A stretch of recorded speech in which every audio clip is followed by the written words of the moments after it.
Welcome back. सुबह सवेरे पाकिस्तान आप देख रहे हैं। कुछ बात करेंगे पाकिस्तान की सियासत की, जहां दर्जा हरारत जो है मुसलसल बढ़ता चला इतना ही बढ़ गया कि वो कोई समझ नहीं आ रही कि हो क्या रहा है। क्योंकि मुस्लिम लीग नून की नायब सदर मरीम नवाज एक बार फिर हुकूमत पे बरस पड़ी है। कहती है हुकूमत जो मेयार सेट कर रही है उसको भी भुगतना पड़ेगा। मरीम नवाज ने मुस्लिम लीग नून के सदर शहबाज शरीफ और रुकने पंजाब असम्बली हमजा शहबाज से एहतसाब अदालत लाहौर में मुलाकात की और इस मौके पर मीडिया से गुफ्तगू की। उन्होंने कहा कि जो लोग शीन, नून और मीम लीग की बातें कर रहे थे उनको अब पैगाम क्योंकि बड़ा गर्मजोश मुलाकात थी, गर्मजोश एक मुलाकात थी, बड़ी जज्बाती, बड़ी एक जिसे कहने की फैमिली इमोशनल टाइज के साथ। हाँ, तो वो बड़ा एक भरपूर मैसेज था। मरीम नवाज ने कहा क्या, ये आपको सुनवाते हैं।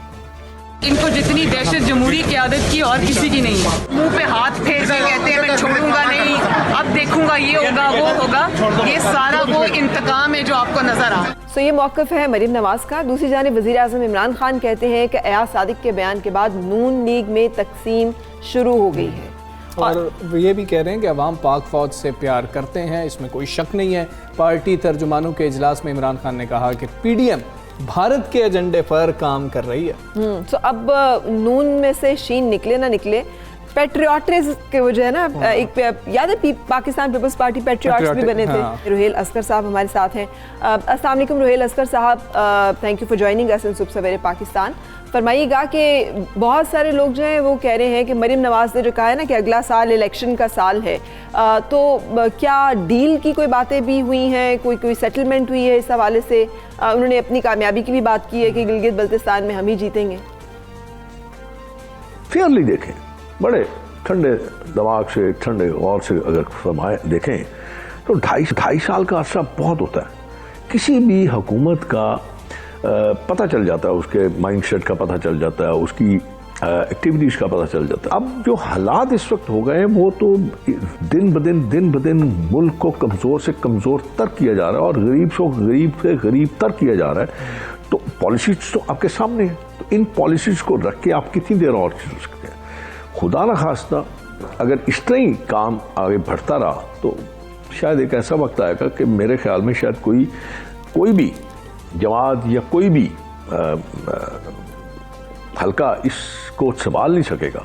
तो मेरे ख्याल में ये बड़ा एक लॉजिक और जेन्युइनली एक बात है कि इस अब इलेक्शन दोबारा अगर हो जाते हैं, हालांकि देखिए मैं एक मुंतखब नुमाइंदा हूँ, लेकिन अफसोस से कहना पड़ता है कि अदारे की नुमाइंदगान की बेतौकीरी की गई है इस पूरे 2.5 साल में। तो अब आप खुद अंदाज़ा लगा लीजिए, जब इतने सारे कुछ मामलात हों तो उसका फिर आउटकम तो यही होता है ना, फिर उसके बाद इलेक्शन ही होता है और फिर इलेक्शंस और इसको कह लीजिए कि शफाफ।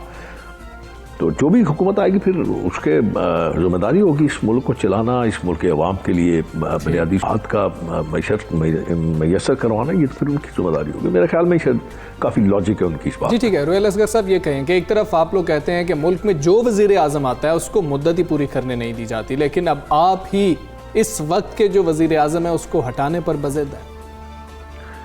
नहीं, देखें, दो तरीके ना। एक तरीका जो आपको आइन और कानून आपका रास्ता दिखाता है। मैंने जैसे पहले अपने आपके सवाल में जो अर्ज किया था कि अगर आप नहीं चला पा रहे तो आपको तो आज खुद कह देना चाहिए। कर्जा तो वो दुगने से चुगना हो गया, फॉरेन एक्सचेंज आपका बेड़ा गर्क हो गया, आप कन्वर्शन रेट देख लें, आप अनएम्प्लॉयमेंट का मामला देख लें, आप ग्रोथ रेट देख लें, कोई चीज़ भी उठा के देख लीजिए तो आपको तो उसमें दे। और वॉलंटरली आपका आइन भी ये हक देता है आपको कि आप अगर नहीं चला पा रहे तो आप दूसरे इलेक्शंस के लिए आप फौरी तौर पे आप रिक्वेस्ट कर दीजिए। तो जैसे मैंने आपको अर्ज किया कि ये तो एक बड़ा आइनी तरीका है, और दूसरा तरीका जो वो शायद मेरे ख्याल में शायद इस पूरे अदारे के लिए नुकसानदेह होता है और पूरे मुल्क नुकसानदेह होता है। तो मेरे ख्याल में पहला तरीका जो है उसको फौरी तौर पे उस पर अमल कर देना चाहिए। बिल्कुल सही। लेकिन क्या PDM का इस्तीफों के हवाले से इत्तफाक राय है? आप बड़े एतमाद से अगले साल इंतखाबात का साल करार दे रहे हैं, मरीम नवाज साहिबा ने कहा है, जबकि सुनने में आ रहा है कि पाकिस्तान पीपल्स पार्टी तो सिंध हुकूमत छोड़ने पर तैयार नहीं है। तो इस हवाले से कोई मुशावरत हुई है? बात मैंने आपको गुजारिश की है, कई दफ़ा आपका इंटरेस्ट होता है लेकिन आपको अपना इंटरेस्ट फोरगो करना पड़ता है वास्टर इंटरेस्ट के लिए। अब अगर पीपल्स पार्टी सिंध में बहुत स्ट्रांग है, कॉन्फिडेंट है, अगर इलेक्शन होता है तो वो कम बैक कर लेंगे। तो मेरे ख्याल में सियासत या इक़्तिदार पाकिस्तान और पाकिस्तान अवाम से बड़ा नहीं है। ये मैं इसलिए आपको अर्ज कर रहा हूँ कि इसको आपको कुछ चीज़ें ऐसी होती हैं जो आपके इंटरेस्ट होते हैं, आपको अपने वास्टर इंटरेस्ट के लिए, मुल्की इंटरेस्ट के लिए, मुल्क में बसने वाले के लिए आपको वो फोरगो करने पड़ते हैं। और मेरे ख्याल में पीपल्स पार्टी एक सियासी जमात है, अवामी जमात है, वो बिल्कुल मुस्बत सोचेगी इस बारे में। ठीक है, बताइएगा कि क्या पीडीएम 126 रोज का धरना देने की अहलियत रखती है? क्या इस ऑप्शन पर आपस में बात भी हो रही है या नहीं हो रही, या फिर बात पहिया जाम, हड़तालों या मार्केट लॉकडाउन की तरफ भी जा सकती है? देखिए, मैं आपको गुजारिश करूं, अभी आप कुछ नहीं कह सकते। अभी तो ये मामला जल्द से चल रहे हैं। आपने देखा होगा कराची का जलसा देखा, आपने क्वेटा का जलसा देखा, आपने गुजरांवाला का जलसा देखा। अब आप आगे आगे देखिए, अब पेशावर में जलसा होना है, मुल्तान में जलसा होना है, अल्टीमेटली 13 दिसंबर को लाहौर में जलसा होना है। और ये सारे जलसे जो है उनमें लोगों की शमूलियत वो इस बात की निशानदेही करेगी ना कि लोग आपसे तंग हैं। और इसमें मेरा ख्याल है, शायद मैं बहुत पहले ये कहता था कि ये अपोजिशन के लिए भी एक बहुत बड़ा सवालिया निशान बन जाएगा कि वो जो हालात इस मुल्क में हैं, किसी वक्त आग भी लग सकती है और वो आग ऐसी होगी जो फिर किसी से बुझेगी नहीं। तो मेरे ख्याल में उस नश तक पहुंचने से पहले आपको कोई ना कोई रास्ता ऐसा इख्तियार कर लेना चाहिए जिससे पूरी पाकिस्तान की सियासी जमातें इत्तफाक करती हों। जहाँ तक आप फरमा रहे हैं धरना तो एक लास्ट एपिसोड है ना, धरने का मामला है कि आप मुल्क को आप मुंझ में लेंगे तो उससे बिल्कुल ठीक है। मुल्क का शेख रुहेल असगर साहब हमारे साथ मौजूद थे, आपका बहुत शुक्रिया। पीटीआई का मौक़िफ़ जान लेते हैं। उनका उससे पहले ना मुझे उनके वो जुमले से याद आ गया, इब्तिदाई इश्क है रोता है क्या, आगे आगे देखिए होता है क्या। उन्होंने कहा ना आगे आगे देखिए क्या होता है। तो क्या हो सकता है? सदाकत अली अब्बासी साहब हमारे साथ मौजूद है, उनसे बात करते हैं। अब्बासी साहब अस्सलाम वालेकुम, बहुत शुक्रिया आपका। कहिए कि मरियम नवाज ने तो बड़े वसूख से कह दिया है कि अगला साल इंतखाबात का ही है। क्या अपोजिशन के एहतजाज से हुकूमती सफ़ों में कुछ हलचल है या हुकूमत बिल्कुल नॉर्मल है? जी, आपका सवाल बड़ा इंटरेस्टिंग है। इसका मतलब ये है कि मरियम नवाज साहिबा को ये तो पता चल गया कि मौजूदा जो उनकी तहरीक है, जो हमें वो टाइम दे रही थी कि जी दिसंबर में हुकूमत जा रही है और जनवरी में जा रही है, इससे पीछे हटने का मतलब है कि उन्होंने खुद ही दिसंबर 2021 तक का टाइम दे दिया कि अगला साल जो है वो इलेक्शन है। तो इसका मतलब है पॉलिटिकली आप समझ जाएं कि उनको समझ आ गई है कि वो जो कोई तहरीक की बात कर रहे थे वो नाकाम हो गई है। हमेशा पॉलिटिकल पार्टी जो ऑपोजिशन होती हैं वो इस तरह की बातें करते ही रहते हैं कि जी जैसे कि जी अब हुकूमत आज जा रही है और कल जा रही है। आपको ग्राउंड रियलिटी देखें, ये खासकर जो आखिरी उन्होंने बयानिया लिया 2-3 जलसों में मियाँ नवाज शरीफ साहब ने गुजरांवाला में, कराची में और कोयटा में, और उसके बाद जो खासकर अयाज सादिक साहब की तकरीर है, इससे तो इनका खासकर पंजाब में तो बहुत बुरा असर हो गया। लोग समझते हैं कि इन्होंने इंडिया के बयानिए की और हमारे दुश्मन की सपोर्ट की है, तो बड़ा गुस्सा है। मैं इस वक्त लाहौर में हूँ और यहाँ लोगों को बड़ा इस चीज़ का गुस्सा है। तो मैं नहीं समझता कि मरियम साहिबा की वैसे उस बात को सीरियस लेना चाहिए, बिकॉज वो तो कहती थी कि 2018 का बजट पास नहीं होगा, फिर 19 का बजट पास नहीं होगा, फिर सेनेट में ये हो जाएगा, फिर आपको फैक्ट्स में हम वोट नहीं देंगे। ये सारी बातें उनकी गलत साबित हुई। अब ये भी बात गलत साबित हो जाएगी, लेकिन उनके पास they have nothing to sell, और बेचने को कुछ भी नहीं है, तो इस तरह की बातें करके अपना वक्त गुजारें। ठीक है। अच्छा, आपने अयाज सादिक की चूंकि बात की, तो फवाद चौधरी साहब की भी एक इसी तरह से स्लिप ऑफ टंग आया था, लेकिन अयाज सादिक के खिलाफ चूंकि उन्होंने एक बहुत बड़ी स्टेटमेंट दे दी जो डिस्कस भी हुई, क्या कार्रवाई की जाएगी? क्योंकि नून लीग तो कहती है कि पार्लियामान में दिए गए बयान को अदालत में चैलेंज नहीं किया जा सकता, जो रूल्स हैं। तो आपका इस बारे में क्या मौक़िफ़ है? हुकूमत क्या सोच रही है, क्या किया जाएगा? एज अ पॉलिटिकल पार्टी, अगर कोई भी पार्टी पाकिस्तान के अज़ली दुश्मन के बारे में इस तरह की हमदर्दी की बात करे और पाकिस्तानी अफवाज का जो बहुत हाई मोरल था, जो उन्होंने हमें पूरी कौम को खुशी दी थी जब इंडिया ने हम पे हमला किया, और आपको पता है कि वो बालाकोट में कोई 2-4 दरख्तों को और एक कौवे को उन्होंने जख्मी किया, तो उसके जवाब में जब पाकिस्तानी जवानों ने जो एक कौम का सर फख्र से बुलंद किया, उस सारी अचीवमेंट को इन्होंने गदला करने की कोशिश की। उसके बाद पाकिस्तान ने एक जिम्मेदार रियासत के तौर पे अभिनंदन को वापस करके एक हाई मॉरल ग्राउंड लिया और उसको इन्होंने कोई पाकिस्तान की कोई कमजोरी शो करके वो भी हमारे बयानिए को नुकसान पहुंचाया। और उसके बाद जो वो बातें मजीद करते जा रहे हैं, वहाँ से एक पाकिस्तान के मुखालिफ एक बयानिए की उनमें से एक यानी एक उसमें झलक आ रही है, जो मेरा ख्याल है पाकिस्तानी लोग कभी भी इसको कबूल नहीं करेंगे, चाहे वो किसी भी पार्टी के लोग हों।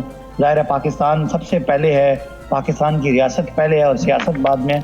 मेरा ख्याल है उन्होंने सियासत को हिट करते करते रियासत को हिट कर दिया, तो बहुत बुरी तरीके से ये बयान उनका फ्लॉप भी हुआ है, बल्कि बहुत हैवी है। और उनकी मुझे लगता है कि पॉलिटिकल पार्टी में बहुत सारे लोग इसकी वजह से छोड़ जाएंगे। इत्तलात शिबली फराज साहब ने एक ट्वीट में मुस्लिम लीग पाकिस्तान की बात किया। क्या हुकूमत मुस्लिम लीग को तोड़ने की कोशिश कर रही है या हुकूमत की ये ख्वाहिश है कि टूट जाए? रियासती जो इदारे हैं, जो सिक्योरिटी के इदारे हैं, वो अगर देखते हैं तो कोई हमारे दुश्मनों में की जुबान बोल रहा है या उनके हाथ में खेल रहा है, तो जाहिर है रियासती अमलदारी कायम करनी होती है। और ये गद्दारियाँ और ये जो चीज़ें ये इन्हीं के लिए होती हैं। और किस बात पे गद्दारी का कोई केस हो सकता है? इससे बड़ी क्या गद्दारी है कि दुश्मन आपको आके मारने की कोशिश करे और आपके लोग बैठ के तो आपके दुश्मन के बयानिए को सपोर्ट करें। तो मैं समझता हूँ कि ये बिल्कुल जो अल्ताफ़ हुसैन वाला मामला है, यहाँ पे हो सकता है। पूरी पॉलिटिकल पार्टी को तो मेरा ख्याल है बैन करने की बात, लेकिन जो इस बयानिए के साथ है उनके साथ तो कार्रवाई होनी चाहिए। मैं इसको पूरी तरह सपोर्ट करता हूँ, लेकिन हुकूमती लेवल पे अभी इसका कोई फैसला नहीं हुआ। बिल्कुल सिद्दाक़त अब्बासी साहब आपके सामने ही है, जितने जलसे हो रहे हैं उसमें अपोजिशन जो है उसका बयानिया है कि हुकूमत जो है वो अवाम को रिलीफ देने में नाकाम रही, महंगाई पे काबू पाने के लिए नाकाम रही, इनका इंतकाम का रवैया जारी है। तो ये एहतसाब और इंतकाम की जो बात कर रहे हैं, क्या ये सख्त रवैया जारी रहेगा? मुफाहमत की कोशिश होगी, सियासी दर्जा हरारत को नॉर्मलाइज करने की, वर्किंग रिलेशनशिप को बहाल करने की कोशिश भी की जाएगी हुकूमत की तरफ से, या इसका कोई इम्कान नहीं? देखिए, हुकूमत अपोजिशन करप्ट है, हमने तो नहीं कहा करप्ट उनको। जरदारी साहब ने नवाज शरीफ साहब को करप्ट कहा और नवाज साहब ने जरदारी साहब को करप्ट कहा। दोनों ने एक दूसरे के खिलाफ केसेस बनाए। आज वो केसेस एंड पे लग रहे हैं और दोनों इकट्ठे होकर कहेंगे नहीं हम उस वक्त गलत थे और आज सही है, तो कोई भी नहीं मानेगा। ये बात है, हम उनसे हर तरह का मुज़ाकरात करना चाहते हैं, हमें डायलॉग करने में कोई दो राय नहीं है। पॉलिटिकल हम जमात हैं, जमहूरी जमात हैं, लेकिन डायलॉग के पीछे अगर मकसद ये है कि आप हमारे केसेस माफ़ करें, आप हमें करप्शन की इजाज़त दे दें और जो हमने करप्शन की है उसको छोड़ दें, तो ये मेरा ख्याल है पीटीआई का कोई भी जमात नहीं कर सकती। और पीटीआई इसलिए नहीं कर सकती कि पीटीआई एक तब्दीली का नाम लेके आई थी और पीटीआई इस लोगों से नहीं इमरान खान को वोट दिया था कि इमरान खान कड़ा एहतसाब कर सकते हैं, बिकॉज इमरान खान का खुद दामन साफ है, खुद उनका कोई कारोबार नहीं है, खुद उनको कोई इस तरह का करप्शन का इल्ज़ाम नहीं है। तो ये चीज़ है, अगर हम अपना ये बयानिया और इस मकसद से हट जाएं फिर तो पीटीआई के वजूद खतरे में पड़ जाए। जी ठीक है, सदाकत अब्बासी साहब बहुत शुक्रिया आपका, हुकूमत का मौक़िफ़ हमें दे रहे थे। फ़रा एक तब्दीली आई है, मैं उस तब्दीली का जिक्र ज़रूर करना चाहता हूँ। वो जो ला इल्मी थी ना, मुझे वो बड़ी मतलब कि जो है ना मासूमाना लगी। जब फयाजुल हसन चौहान साहब से सवाल हुआ, उन्होंने क्या जवाब दिया आपको सिर्फ वो सुना देते हैं कि फिरदौस आशिक़वान को नशीर इतलात लगा दिया गया और आपको वापस ले लिया गया आपसे चार्ज। आपके पास कानूनी इसका होगा सिर्फ? मुझे नहीं पता इसका, क्या कहना चाहेंगे? मुझे इसका पता ही कोई नहीं, इल्म ही नहीं है सर। मीडिया में खबरें आ गई हैं, नोटिफिकेशन भी आ गया। मैं ये बता रहा हूँ कि मुझे नहीं पता इसका। Oh my God. दूसरी दफ़ा है कि उनके साथ ये हुआ है कि उनको बताए बगैर या उनको कॉन्फिडेंस में लिए बगैर तब्दीली की गई है। खैर, ये तब्दीली तो अब पाकिस्तान तहरीक इंसाफ का एक वतीरा इम्तियाज़ बन चुका है।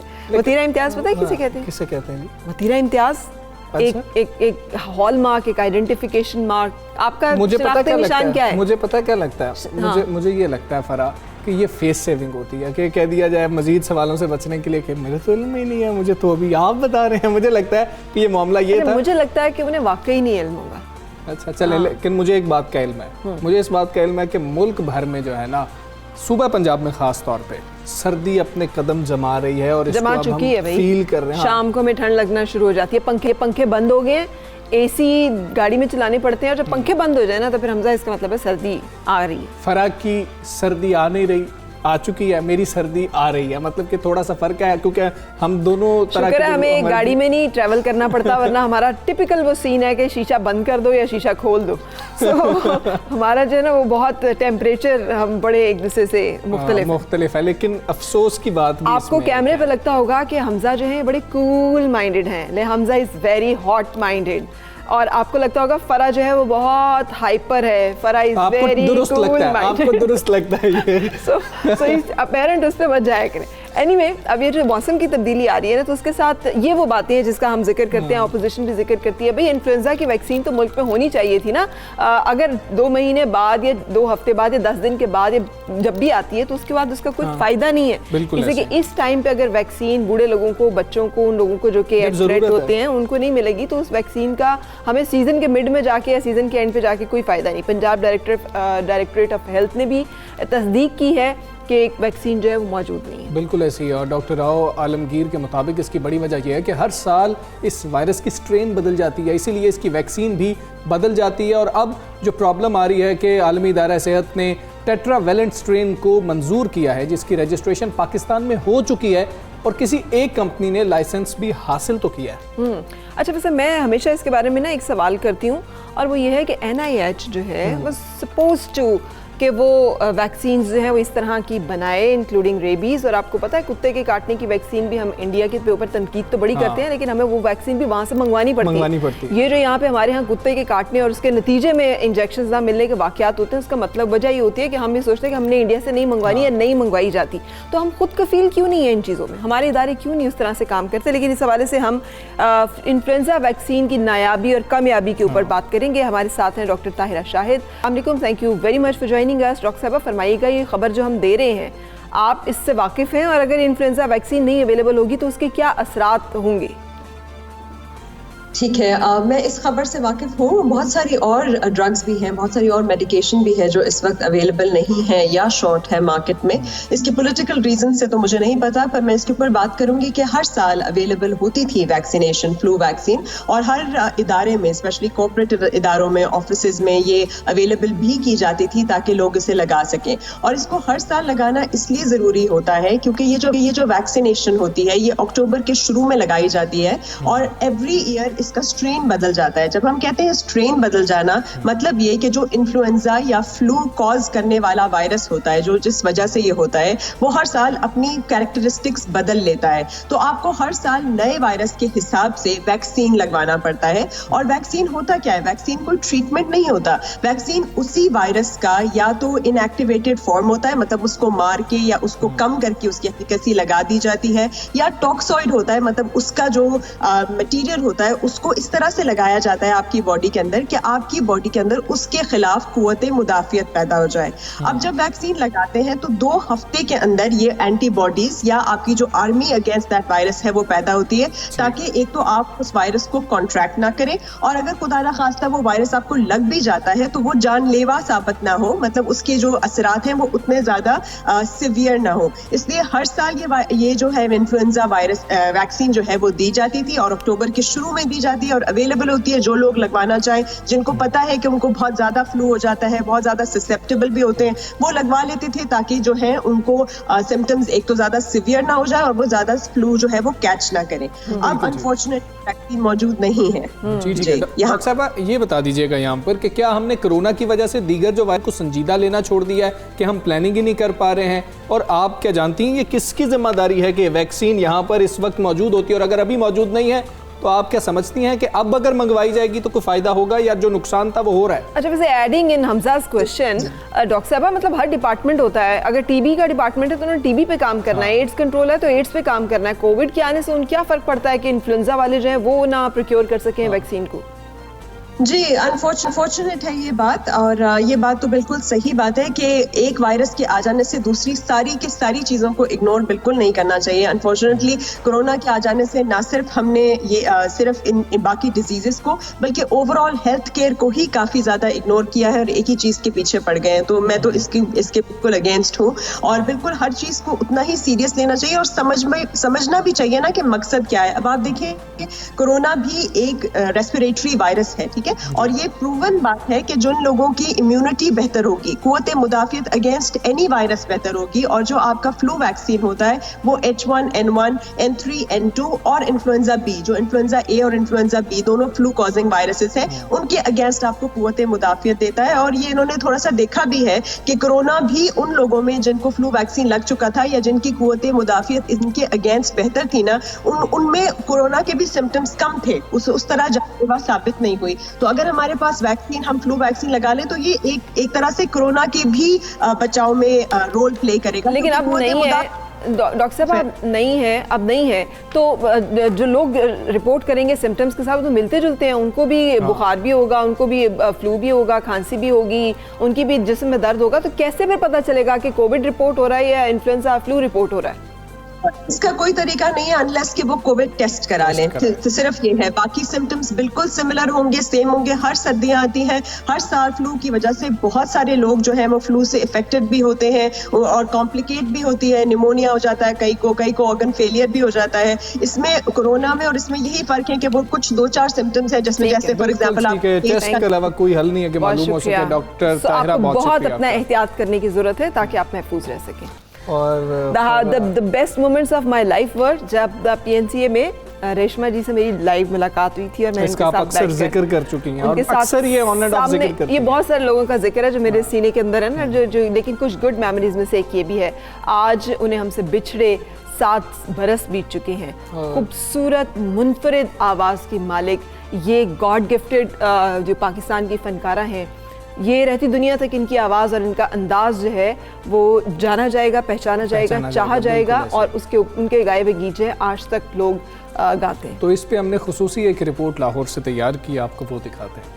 कोई नहीं जानता था कि 1947 में भारतीय राजस्थान के खानाबदोश घराने में जन्म लेने वाली रेशमा एक दिन सुरों की बेताज मलका बनेगी। हजरत लाल शहबाज कलंदर रहमतुल्लाह अलैह की दरगाह पर जब इस मुनफरिद आवाज की गायिका को दरियाफ्त किया गया तो उनकी उम्र महज 12 बरस थी। 60 की दहाई में ही रेशमा की आवाज पाकिस्तान से निकलकर सरहद पार भी जा पहुंची, जहां उन्होंने फिल्म बॉबी के लिए गाना अखियां नू रैन दे गाया और शोहरत की बुलंदियों को छू लिया। भारतीय फिल्म हीरो के लिए गाए गाने लंबी जुदाई ने तो मकबूलियत के नए रिकॉर्ड कायम कर दिए। हुकूमत पाकिस्तान ने रेशमा के खिदमात के एतराफ में उन्हें सितारा इम्तियाज से नवाजा। 1980 में रेशमा को गले का सरतान लाहक हो गया, जो बिलाखिर 3 नवंबर 2013 को लाहौर में सहरा की इस आवाज को हमेशा के लिए खामोश कर गया। चेक करें, ऐसे गाने हैं जो बाद में आज भी बॉलीवुड के अंदर, मूवीज के अंदर इसको दोबारा से गाया जाता है। आवाज का वो तासुर, वो खनक, वो सच्चाई, वो सादगी, वो मासूमियत, वो जैसे कि दिल तक उतर जाने वाली सरायत जो पजीरी है, ला ही नहीं सकते आप। जितनी मर्जी इंस्ट्रूमेंटल सपोर्ट दे दें, जितनी मर्जी उसको फ्यूजन के साथ सपोर्ट दे दें, रेशमा की आवाज़, अंदाज, तासुर को आप ला ही नहीं सकते। बिल्कुल, वो सच्चाई जो है वो आप किसी और आवाज़ में नहीं सुन सकते। एक ब्रेक की तरफ चलते हैं, स्टे विद अस।